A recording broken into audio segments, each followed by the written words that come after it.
welcome. My name is Leslie Worden, and I'm an associate professor in the Department of English, Modern Languages, and Rhetoric here at Morningside. It's my privilege to welcome you here tonight. Whether you're a student, staff, faculty, or a member of the community here at Morningside or the Siouxland community, we're delighted you could join us and hope you enjoyed tonight's presentation by our Dimmitt Fellow in Residence, Dr. Mohana Rajakumar. Did I say that correctly? You did. Bonus points. We've had the privilege of getting to know her here on this campus this past week, and I'm honored to introduce her here tonight. I will have to say that I have to thank Chris Triesenberg, who could not be with us, who wrote this for me, so she did all the research on our guest. This event has been funded in part by a grant from the Humanities Iowa and the National Endowment for the Humanities, whom we thank for their generosity. Having immigrated from India with her family when she was a child and been raised and educated both here in the United States and in Canada, Mohana Rajakumar has written extensively about gender, race, and writing pedagogy since she earned her PhD in English literature from the University of Florida in 2008. Her scholarly work has been published in a variety of peer-reviewed books and journals, including Gender, Teaching American Literature, and South Asian Review. She has also written about American hip-hop culture in her 2012 book, Hip Hop Dance, The American Dance Floor, and Domestic Narratives in India and Algeria in her 2009 monograph, Harem and the Harem. During her residency as a Dimmitt Fellow, Dr. Rajakumar has interacted with students across campus in a wide variety of ways, from classroom visits to Friday's writing day talks, and a lunchtime discussion with some of our student leaders, as well as an upcoming discussion with our second-year experienced students and a faculty development workshop later this week. Mohana has also worked closely with the students in our theater department as they produced, directed, and performed in the world premiere of her 4 short plays this past Sunday, and looks forward to helping area teachers who also aspire to become writers during a writer's workshop at the Northwest Area Agency on Friday. So for those of you who did not sign in because this money is coming from a grant from Iowa Humanities, if you did not get a chance to sign in and you slipped in through a side door, if you could make sure you sign that on your way out, and please do silence your cell phones. That would be rude, okay? In her talk tonight, entitled Making Rivers in the Desert, What Americans Can Learn Living Abroad, Dr. Rajakumar will explore her own experiences living overseas, as well as offer insights into the ways in which such experiences can broaden our perceptions of ourselves and the world around us. Please join me in welcoming Mohana Rajakumar. Thank you, Dr. Worden, and to everyone who has made this stay of mine a resounding success. I recognize a lot of familiar faces in the room, so I think most of you I've seen at least once or twice already. And if it sounds as though I've been really busy, I have, but in the best of ways. And I would, of course, like to thank Dr. Triesenberg, who unfortunately is not here, but everyone who's had a small part in making me feel welcome, from the students in Dimmitt who on Friday night when I was wandering around with my computer trying to find somewhere to print, who helped me find the print station, to people who I've stopped on campus and asked where the Science Center was. You've made me feel so welcome at Morningside, and I myself went to a small liberal arts college, actually smaller than Morningside. It was called Peace College back then, and it was 500 women. And so now it's called Peace University, and there's men there. So things change in 20 years, but I certainly feel as though I've taken a trip back into my own undergrad days during my time here. So thank you, everyone. So I'm leaving on Saturday. So you'll still see me until Saturday, and then after that, you'll be like, where was the person who kept wandering around asking where everything was?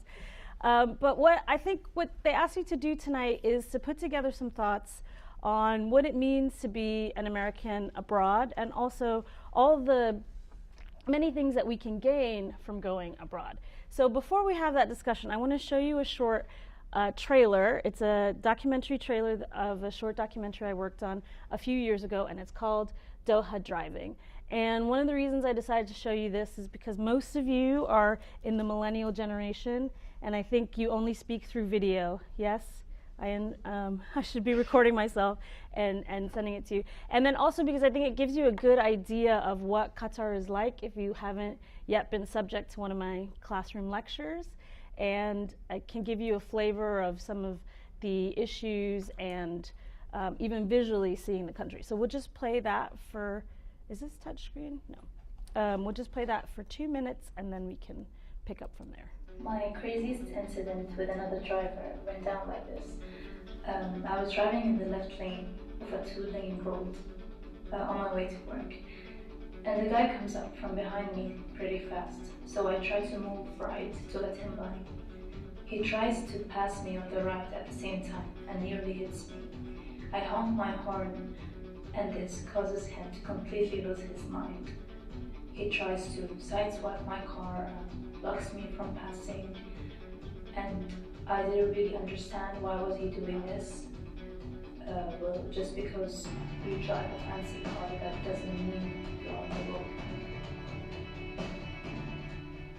Bullying on the highway, which is not something that I've seen anywhere else. I mean, you'll always have people that want to go faster than you on the highway, and that's a given in any country. But here, it's like the left lane is like the death zone, definitely.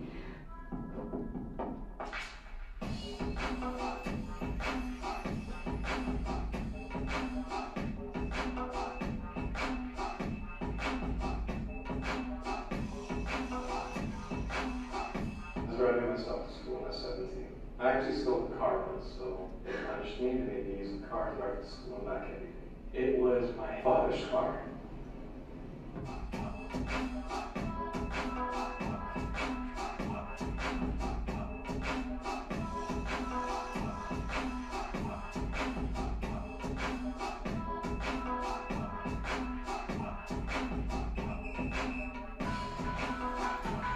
Grew up in this culture that speed is part of you being a man. Being front is you being better than the others. Overtaking cars is power.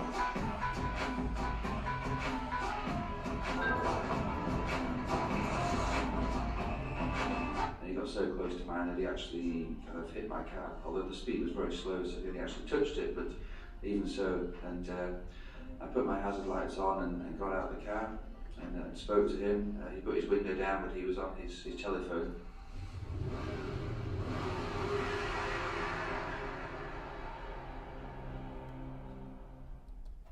So, and then if you, oh, this is going to go to the next, oh, no, oh, actually, sorry, can we just show this intro of this? Okay, we're gonna, because this is actually a short documentary that I did on the stand-up comedy scene in Qatar, and actually it will give you a good breadth of history in about 30 seconds, I think. So I won't make you watch the whole thing, but we'll just show the beginning of it.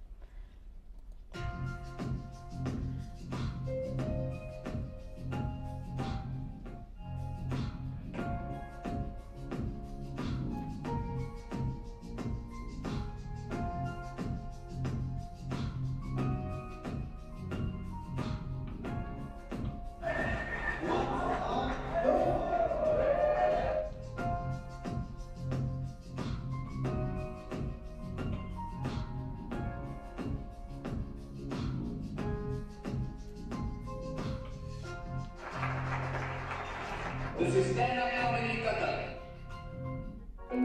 Okay, so I don't know how to make this go away, but just ignore that it's up there. So, and both of those films are on my YouTube channel, which is Moha_Doha, or I think it's the Moha Doha.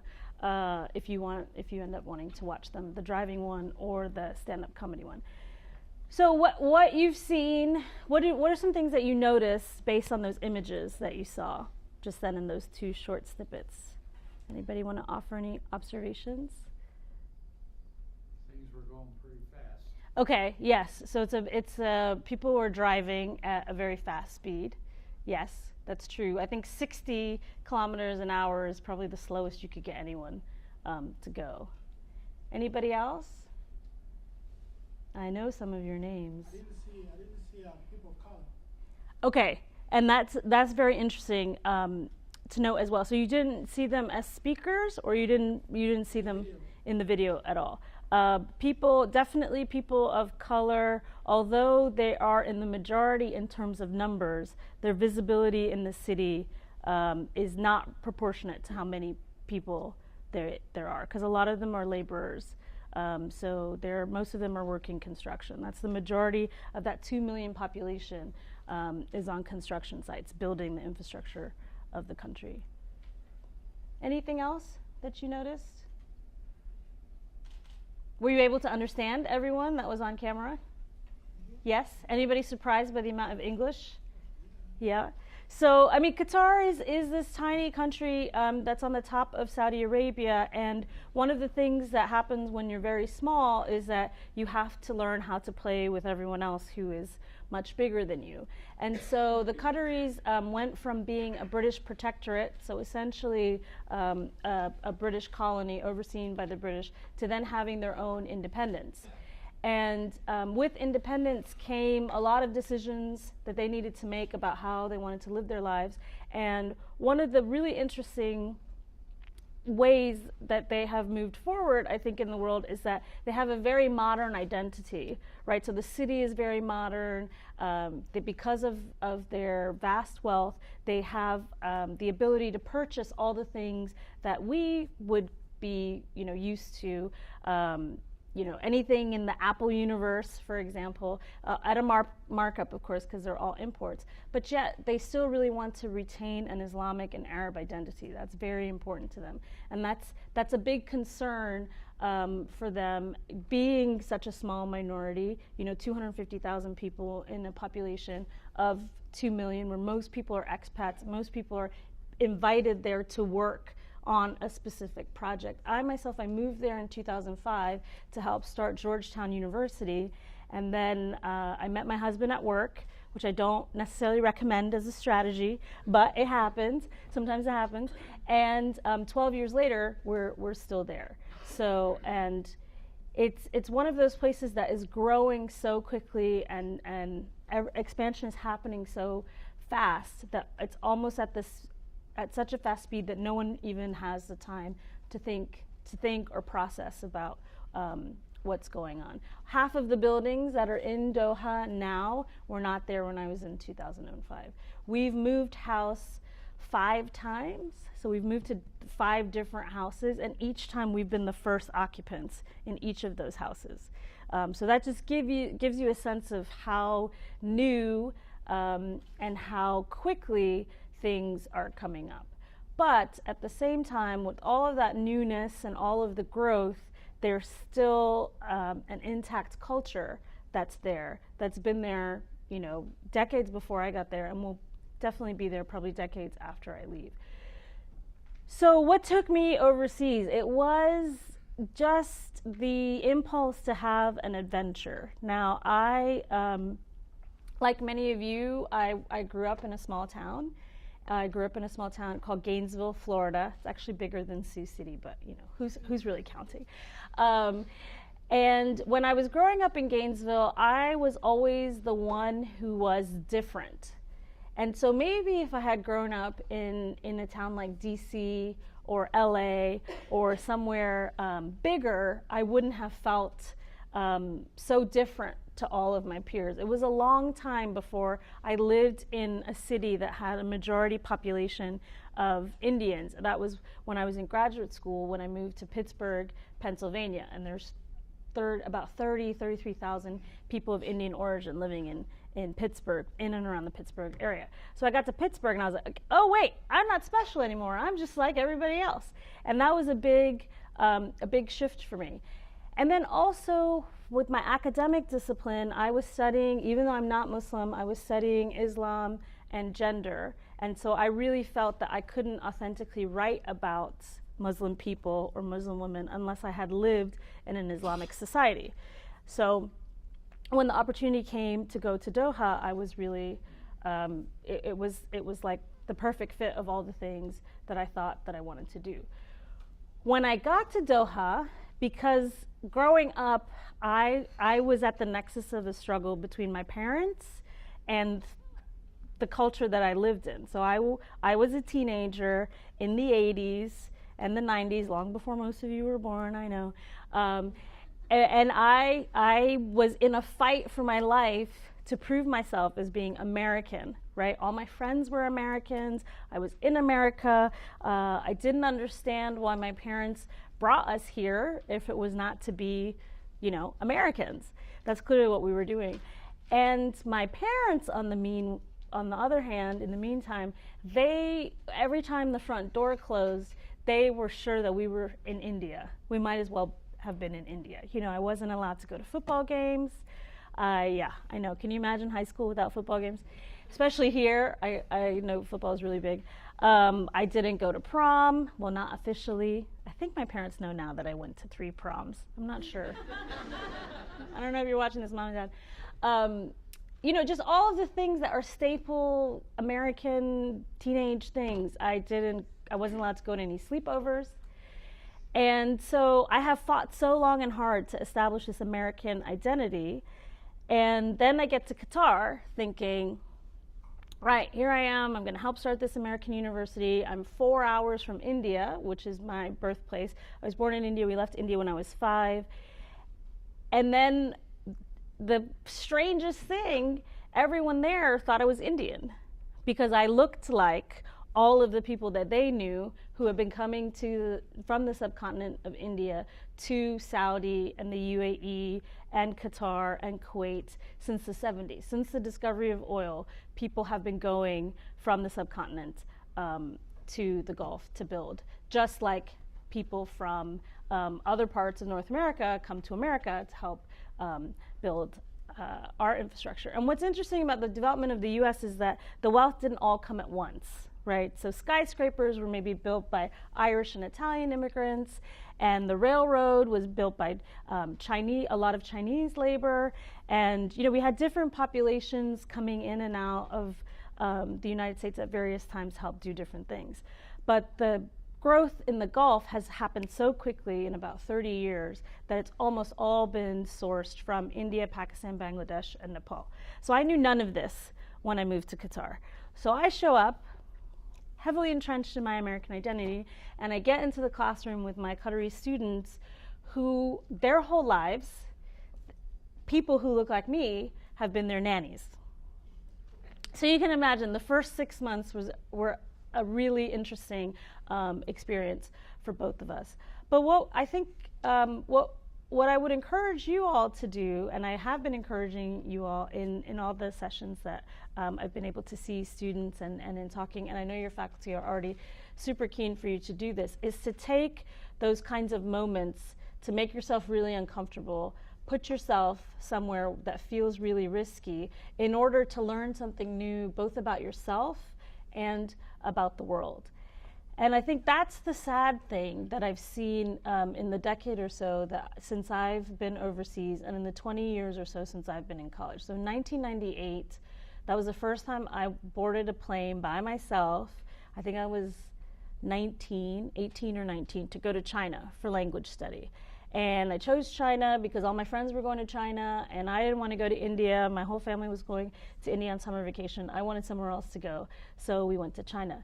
And in China, that was the first time I saw Americans, Caucasian Americans. I think there was one African American student and then me. That was like our group of 18 people. That was the first time I saw Americans eating non-American food, the first time I saw them try a different language, the first time I saw them interact with people who didn't look like them, and they had an amazing time. I mean, anyone on that trip, if you called them up today, would tell you that trip changed their lives. And it changed my life because it was the first time that I saw, wow, there's a different way that Americans can be in the world other than just what I had experienced growing up. And I'll never forget, we were in the middle of a street, and one of my friends turned to me and he was like, "Don't you just think their writing is so beautiful?" And I was looking at him like, what? Because where I had gone to high school, my best friend, like my dyed-in-the-wool best friend from the time we were 11, we were in theater together, and we were in rehearsal, and when you're in practice rehearsal, whatever, you bring your little snacks. My mom had sent something, I had heated it up, and I was standing right next to him, and I'm eating this thing, and he was like, "That stinks." I mean, I've known this guy since I was 11. We're like now, 17, 18, and then he's like, "Oh, sorry, I mean," and I was like, Nope, that's fine. So, so I remember when Chip turned to me and said, don't you just think their writing is beautiful? I just think Chinese characters are so amazing. I just remember thinking, whoa, who are you? You know, and why haven't I been around more people like you in my life?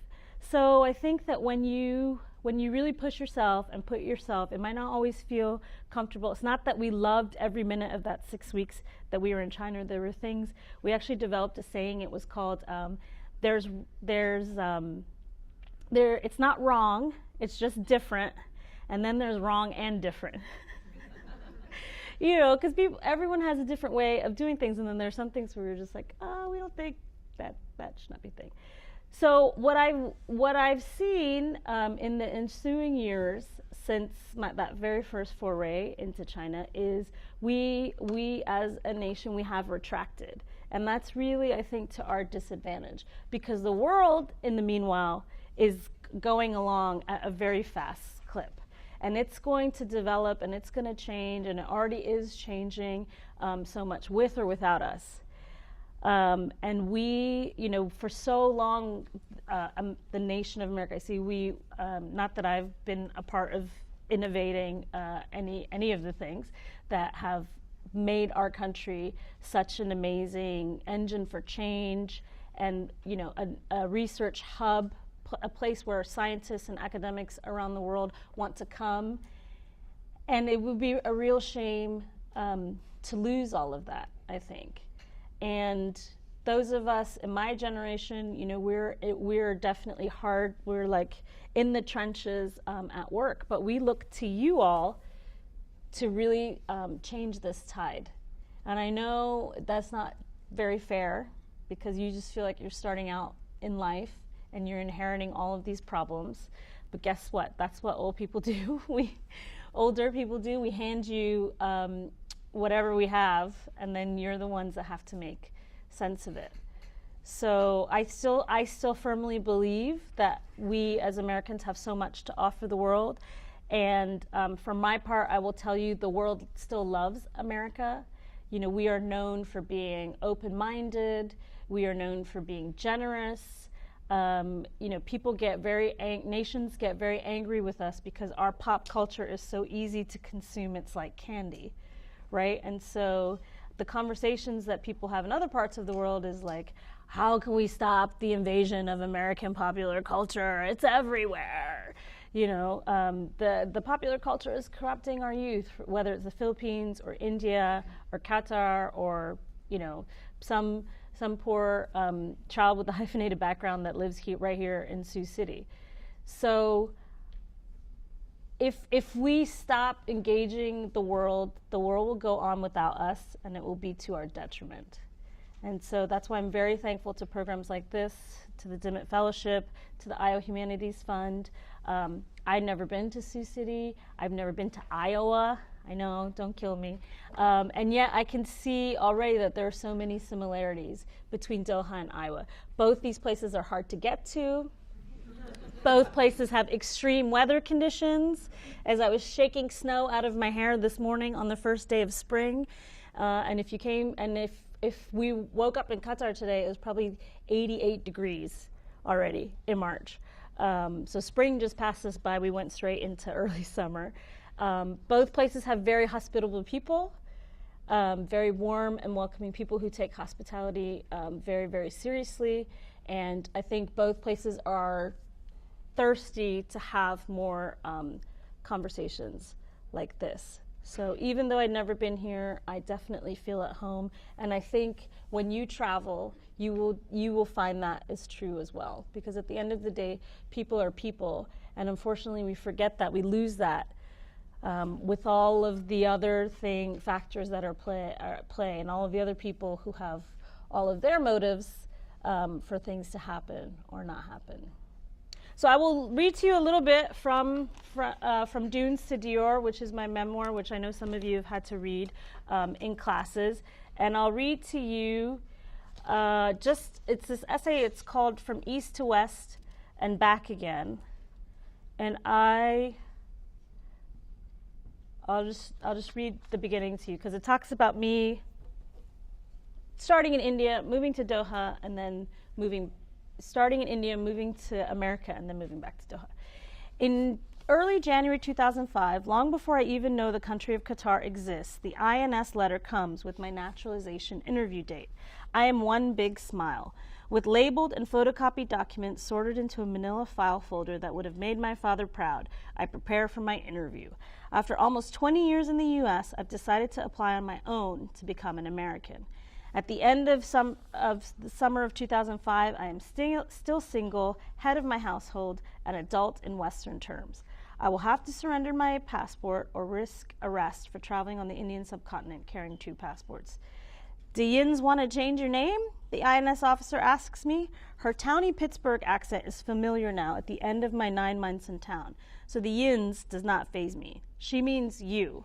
I blink at her for another reason. I know it's a long name, and often people think it's odd that a Hindu converted to Christianity would keep Lakshmi, the goddess of wealth, as her legal identity, but I cannot comprehend answering to anything else. No, I say, this is my name, I add, sounding more like my father than I ever thought possible. The INS officer shrugs, offers no congratulations, and proceeds down the list. Would Yins be okay if they asked you to say something at the ceremony? I look at her again. She is blue-eyed and blonde, but hard, her skin fading, maybe too much fluorescent light in these government offices, blue-green veins starting to show on the side of her neck. 9 months in Pennsylvania is just enough time to qualify for residence to apply here before my move across the world, a move that will bring me closer to the subcontinent of our origin than my brother, sister, or parents. 2 weeks before I moved back east, I was becoming an American, my life swinging east and west as it had since my father moved us to Canada when I was 5. Speaking real good English and all, the Rotary likes to have someone say something during these things. Yins mind if I recommend ya? She asks, pen hovering above the last box on the form. I nod, and with that we are done, the entire interview taking less time than an oil change. She tells me I'll get the ceremony date in the mail and pushes back from her desk. The letter comes, and the ceremony is scheduled for 2 days after the rescheduled Qatar pre-trip. I hesitate when I realize a mere 48-hour window within which I will make the 14-hour journey back to the East Coast. Mentally, I flex against my instinctual resistance at this sandwiching of 2 important events in such a short span of time. But this was the jet-setting life I'd always planned for myself, so I resist the urge to ask our travel agent to bring me back on Tuesday instead of Wednesday, the day before the ceremony, not wanting to cut short the trip my supervisor had been reluctant to schedule. Don't yell, the cultural orientation trainer advised before I relocated to Doha. Don't do anything that causes people to lose face. You're better just leaving and coming back the next day instead of getting angry in public. In Qatar and the other countries my husband and I have visited in the Middle East region, Oman, Jordan, Dubai, Bahrain, Yemen, and Egypt, the oral exchange between people trumps written discourse. Disagreements are ordinary. Only after someone has said something insulting about the other person or his or her family do disputes become volatile. I hope you die, I muttered to the driver of the Toyota Land Cruiser for flashing his lights in my rearview mirror. He races towards my bumper, despite the fact that someone else, same car, same make, model, and color, is in the lane right next to me, providing no place to maneuver. Neither male driver appears over the age of 18. I can tell because neither has a beard or the white headscarf traditionally worn with the starched thobe, the male national dress in the Gulf states of Kuwait, Saudi Arabia, Qatar, Bahrain, and the United Arab Emirates. White thobes worn with exposed white prayer caps, the covering underneath the headscarf, are what fashionable young men wear as they cruise around the city with SUVs with 3-digit license plates, this country's DMV equivalent of vanity plates, priced at over $13,000 each. I have lost my temper so often since I moved to the Middle East, I don't even recognize myself. I'm angry and shouting and horrible and horrifying to anyone who knows my egalitarian heart, and mystifying to my conflict-averse husband. Perhaps my uncharacteristic bouts of hair-singeing expletives could be attributed to culture shock. But this being my 3rd year abroad, I'm not sure that the behavioral escape clause still applies. I have no safe harbor for my behavior, not even under the umbrella of American tourism, to which the world grows increasingly leery to open its doors. The emotional distance I travel in one day contradicts the semi-permanence of living 3 years in the Arabian Gulf. My vengeful thinking is contextual, given the State Department's rating of traffic fatalities as the primary cause of death in Doha. Knowing driving-related injury is a high possibility for the drivers on my right or left doesn't cause a tinge of guilt for what I've just said, despite my Hindu upbringing. Even the image of my mother covering her mouth, delivering an excruciating pinch to my brother or me, if we dared imagine misfortune out loud, not even these memories make me remorseful for what I've said. The Land Cruiser beside me darts ahead, opening a space in the traffic flow. I move into the next lane before the driver behind me can flash his lights again. He roars by, hitting his hazards to show his irritation at how long it took me to get out of his way.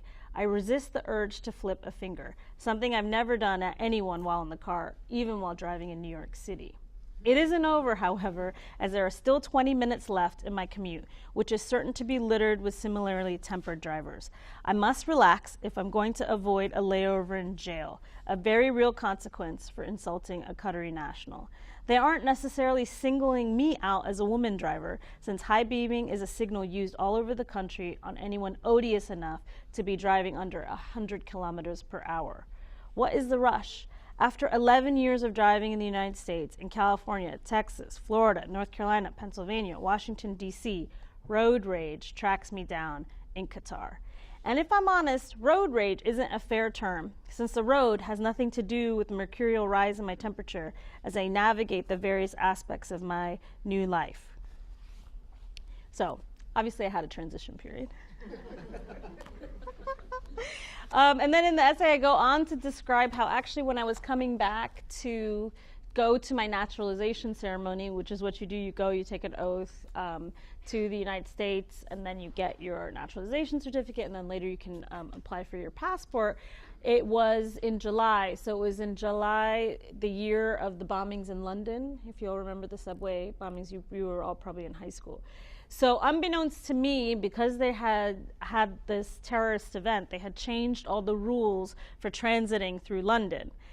So there I was. I had finished up this project with my team, getting acclimated to Doha with my passport, with the first class ticket in hand in the Doha airport to fly Doha, London, London, Pittsburgh. And even to go through British airspace, if you weren't on the approved list, you needed to have a visa. Well, I didn't have a visa. So I watch everybody on this plane, get boarded for this plane. They say, oh, just wait a second, ma'am. I have since realized that if anyone asks you to wait a second, that's bad news. Do not wait. Find out what's going on. And so I wasn't allowed to board that plane. And this is back before they had direct flights. So now you can fly direct from Doha to Chicago, to Atlanta, DC, JFK, and I think maybe even LA. So there's many more travel options now. So I'm watching the clock, trying to get home because I need to get to this ceremony because I need to, I'm moving overseas, so I won't be able to get, all my American things finalized, and I missed the whole ceremony. So I ended up flying I had already missed all the flights to Paris. That was the other way that you could go, but they were earlier. So this is like 1 o'clock in the morning. So I'm alone at the airport at 1 o'clock in the morning. And if there's anything worse than having insomnia, it's being awake at 1 o'clock in the morning in the middle of an airport when they tell you that you can't go anywhere. So that was I always say that was the sign that Doha was where I was meant to be. Because in my life, for some reason, adversity has always followed me whenever there was going to be a really big moment. Conflict has always followed that. So I gave Doha a second chance. I actually, I came the very long way home in economy, which just stung, after knowing that, because I wanted to get on the first flight possible. So I ended up going Doha, I think Saudi, Bahrain, 5-hour layover, and then from Bahrain, probably somewhere in Europe, maybe even Amsterdam, and then Amsterdam to Pittsburgh. So my flight landed just as the ceremony that I was supposed to be at and to speak at finished. So that's to say life will throw you all kinds of unexpected things, and your ability to bounce back from that will often be tested, but that is probably the best thing that you could learn in your 4 years here, or longer, but no one's going to take longer, right? Everybody's going to finish in 4 years. At Morningside is get yourself that gift of resilience. So I wasn't feeling very resilient that day, obviously, but then I had to reapply. I called the people. They were very kind and understanding. And then what the funniest thing is, my friend was also in that ceremony. So I said, Jimmy, the plane's just landing. I'm going to try to come to the courthouse. And he's like, yeah, they were willing to wait for you to do the ceremony, but you want to change your name. And I said, what? Because I was on the plane, you're on a cell phone. I was like, what'd you say? And he's like, well, the judge said a judge has to be there when you want to change your name. And they don't have a judge here, so they can't do it. So you're going to have to sign up for another date. And I was like, but I told her I didn't want to change my name. And he's like, oh, the guy here says on the form that you want to change your name. Smoke going on top of your head. So I got a new date. And fine, it was going to be a month away. I still had plenty of time to do the whole oath taking, get my passport, go to Doha. Fine, everything was fine. I was in New York, again on work, same job. So we're in New York. The ceremony is tomorrow, and we're all at LaGuardia, me and my team were all younger people. I was young. I was 26, I think, and they were all like 23. They had just graduated from Georgetown. And we're at LaGuardia, and it's like, canceled, because LaGuardia is often like O'Hare, the first drop of water, they just like cancel everything, like, oh no, we're closing the airport down. So I had been through this before, so I just walked myself down to the rental car desk, and I was like, I need a rental car. Well, of course, me and the 400 other people that had been canceled. And so the guy next to me was like, well, where are you going? And I said, oh, I'm going to Pittsburgh. Where are you going? He's like, yeah, I'm going to Pittsburgh. And we're watching like the number of cars like tick down, and then he's like, so you want to ride together or whatever? And I'm like, okay, is this where you die? Is this where you say, yes, sure, let's ride together? And then you're like strangled to a tree in the middle of, Pennsylvania State College. So I was like, okay, I have a plan. I'm gonna ask the guy if he's gonna kill me, and based on his reaction, if he hesitates, then I won't get in the car with him. But if he doesn't hesitate, I'm going to get in the car. Because I had to get to Pittsburgh. How could I miss this ceremony twice, you guys? How could I miss it twice? So I say to the guys, you're not going to attack me or anything, are you? And he's like, listen, I just came with my friends for a bachelor party in New York. He's like, I'm not even going to look at you. And I was like, works for me. So the two of us, he was also a flight attendant. So he got a discount with the rental car company, right? So that was great. So we get the rental car. We get in the rental car. Meanwhile, my colleagues who were supposed to be on the train, all the trains were also canceled. So they ended up having to spend another night in New York because they were over at the train station. They were at Penn Station. So they just ended up because they were trying to get to DC. So we get in the car, and it is it's like 5 hours between New York City and Pittsburgh, Pennsylvania. And it is already, at this point, it's like 8 p.m. Okay, so we've got a long night ahead of us. I don't know how many of you have done that drive, but there ain't nothing between New York and Pittsburgh. It's pitch black. I'm going 100 probably, because it's maybe like, I don't know, midnight. There's nothing for miles, and we're in the part of Pennsylvania where there's no highway lights. Everything is pitch black. It's flat as flat can be. And then we see the blue and red. And my guy was not kidding. He's dead asleep. So I pull over, and he's like, wait, what happened? I was like, oh, the cops. And so this very nice officer comes up, and the first thing I say to him, I was like, do you know how much further until Pittsburgh? And he's like, I think it's 3 hours. Why? And I was like, oh, we're just driving from New York, and it's, we just really want to get to Pittsburgh. And he's like, ma'am, do you know how fast you were going? I was like, no, 85. And he's like, 100. So then my seatmate like pipes up, and he's like, we're just trying, officer, we're just trying to get to Pittsburgh because our flights got canceled in DC, and so we decided to rent this car. And then the cop is like, you don't know each other? And he's like, no, she asked me if I was going to attack her. I told her no. So the poor cop is like, but he obviously lives in a county where you get money for writing tickets, right? So he's like, I'm going to have to write you a ticket. I was like, that's fine. So he writes a ticket. He writes us a ticket. We go on our way. Now the guy's awake, so he's like, do you want to listen to some music? So he puts on some music, and then we make it. I drop him off at his house, and then I go to my friend's house. And then I felt so bad because I drove away with his CD in the car. And I was like, Steve, I have your CD. But it's 3 o'clock in the morning, so I'm keeping the CD, Steve. And I spent the night at my friend's house, and the next morning, by golly, I was there at that ceremony. And and these people, they knew my whole story about London and the thing. And so they're like, we're so glad that you were able to make it. And I was like, yeah, you won't believe what happened to me last night. So, again, anytime in my life something good is coming, I've had to deal with a lot of adversity. And so that's how I became an American. And then I moved to Doha. So thank you all for being here. Thank you again to everyone at Morningside and Iowa Humanities Fund for hosting me. I'll take questions if people have any.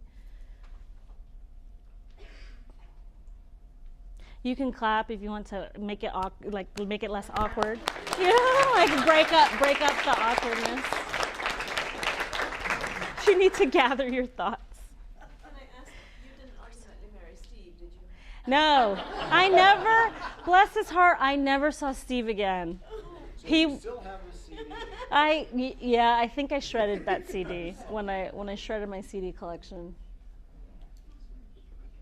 Anybody else? Yes. We're approaching May terms, and a lot of the students, I hope, in this room will be traveling abroad possibly for the first time. What's your best advice for someone their age going to a new country or leaving the United States for the first time? I think, I said this earlier, so I apologize if you were in the class in which I said it, but I wish that we maybe didn't teach trigonometry so much, and maybe we had like a class on listening. Or like even personal finance. No offense to trigonometry or any math majors that are in here. I'm sure it's useful in some way, but I wish that listening was built into the curriculum in some way, especially, all the great things about kindergarten, share, take turns, say please and thank you. All of that just drops out for some reason after elementary school, and it's actually what we need. We need a lot more of that in society. So I would say anytime I try to go to a new setting, and it's very counterculture for extroverts. So extroverts in the room, listen up. Like I tell our sons, we have a 7-year-old and a 4-year-old, and I say that's why you have 2 of these and 1 of these, because they got their extroversion from somewhere, not their dad. So I would say listen as much as you can, observe. Ask questions. Remember, it's not wrong. It's just different. And those things that you think are different and wrong, keep that to yourself until you can share it with your roommate. Okay, don't announce it to the world. And then also, I think anytime you feel afraid, that's actually a really great moment, because that's a moment of learning and opportunity. So if you can have that self-awareness to think, this is making me really afraid of, whatever the fear is. And then if you can take stock of that, and then if you can lean into the fear, then that's really a growth opportunity. And I think that's what makes travel so exciting, is that it takes us into the new and the unexpected. Yes? I got a question. Sure. You've obviously published a couple of books, and so you've dealt with publishers. Can you address maybe some of the ways that cultural institutions or business practices and cultural works kind of affect one another in some of the places? So if you wanted to get something published, say in Qatar, would your status as a woman definitely affect that? What are the business practices? What kind of hoops could you have to go through? Address kind of some of that. And for you, it would mostly be the writing, but I've got theater, art, music, etc. Yeah, so what's interesting about, a lot of the world is that much of the world is very relationship based, and we like to try to pretend in America that we're not, but you know, connections always help, right? Knowing someone always helps. And so I think in Qatar specifically, anything that you want to do is made much easier based on who you can get on your team. You know, it was a tribal society, so, and there are still tribal loyalties, some nomadic societies. So how do you know who to trust in the desert when you've got, you know, 5 goats that you're depending on for your livelihood and 10 camels, right? You're trusting based on the reputation of the person that's in front of you, that's recommended to you by someone else.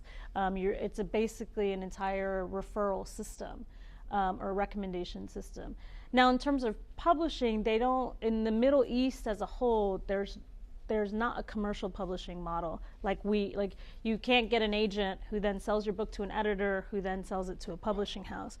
There's a couple of reasons for that. One is because censorship is still alive and well, right? So any newspaper that comes out, any magazine, any book is screened by a government authority.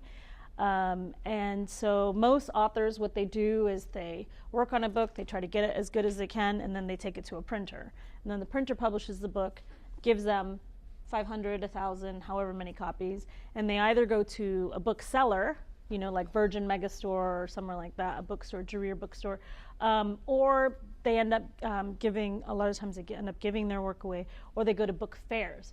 So what do you do when in your country all books are screened?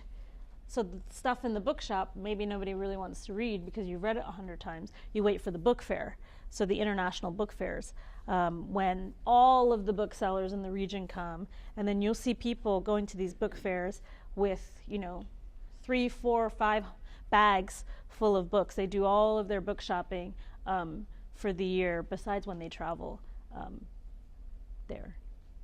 Yes?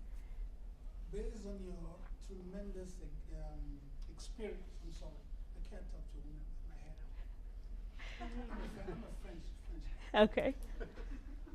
Based on your experience, being in Qatar, being in America, being everywhere almost in the world, what is the difference that you see in a typical man in Qatar, a typical man in the United States? How different they are? I mean, it depends. I would say age-wise, a lot of in general, well, a lot of the driving behavior you saw on the screen, I've seen in Sioux City. So I think there's you know, I've been taking Uber around, so I've really gotten like the pulse, I feel like, of the place. So I think, you know, there are many things that are universal, and I think sometimes masculinity, younger masculinity, that bravado, you know, even some of the people in the trailer were talking about it. I think that is across the board.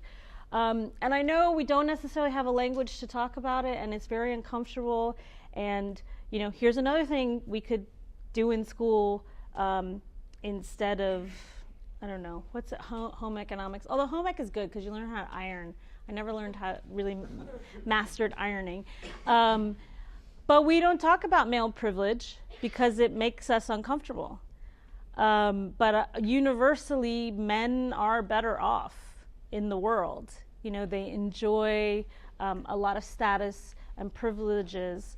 You know, for example, please tell me a word for a man who is promiscuous. Tell me a word for a man who sleeps around. Player. Stud. Player. Anything else? What else have we got? Guys? Gigolo, maybe. Maybe the most offensive thing we could call a guy who...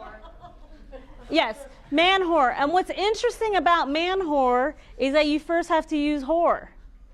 Now, let's play that same game with a woman who sleeps around or has many partners. What do we call her? We're all adults. What do we call her? We can call her slut. We can call her whore. What else will we call her? Okay, you guys are too polite to say in front of your professor. Okay, fine. I forgot. But that's just one example. of the privilege that is tacit in our language.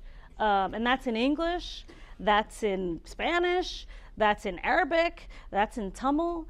And, you know, I think it's going to be your generation, you guys, you know, raised with moms and dads who are both career people, you know, you guys who are in classrooms and end up becoming partners to people whose careers you want to support. And then ultimately in the state of Qatar, actually in the case of Qatar and the Gulf, when this generation of dads starts raising their boys to say, actually, it's fine if your wife wants to work. And it's fine if your wife wants to work in a setting where there are other men.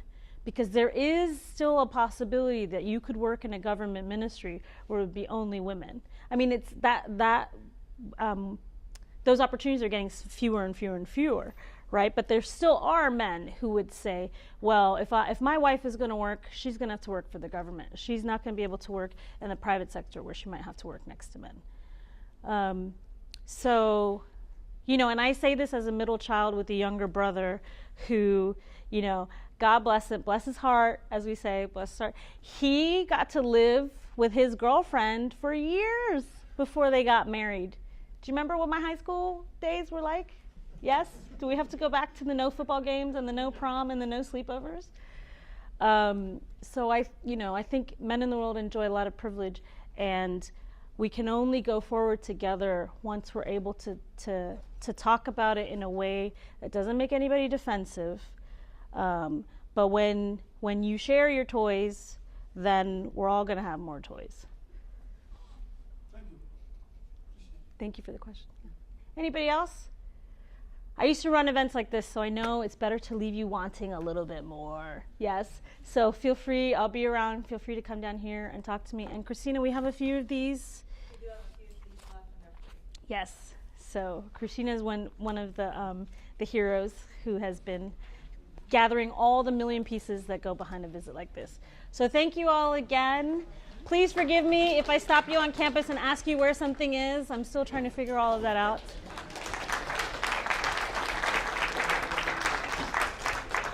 Hey, and Christina, we have bookmarks too.